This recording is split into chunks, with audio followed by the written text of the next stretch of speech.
Hey everybody, what's up and welcome back to today's video guys. And today guys, I'm going to be showing you how to change the length of a song in GarageBand.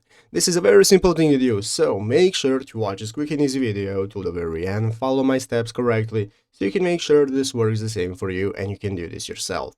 But yeah guys, let's get straight into it. So the first thing you want to do is to go ahead and open up the official GarageBand application if you have not already. If you do not have the application, just go to the App Store and download it. And after opening it up, you'll be greeted by this main page right here, which is the home page where you can find all the instruments you can access. You have your audio recorder option right here and so on.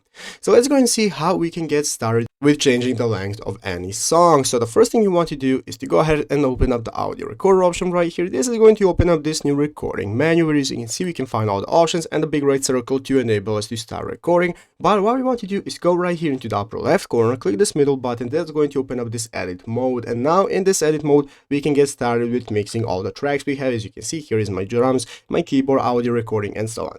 So basically guys, all you have to do if you want to change the length of a song is to go ahead and find the track and the song that you have right here in your tracks, and now you can tap on it and hold one and the right end, and you can now go ahead and reduce the length. So you can go ahead and reduce the length, and once you bring it to the normal size again, you can do so by bringing it to the right size. So you can do so for any of the tracks you have right here. For your virtual instruments, you can increase it how much you want, but for your audio recordings you can only shorten the length of the track and then bring it back to normal. But yeah guys, basically that is how to do it. So I hope this video was helpful. If it was, make sure to leave a like, subscribe to the channel. So guys, thanks for watching, take care and bye.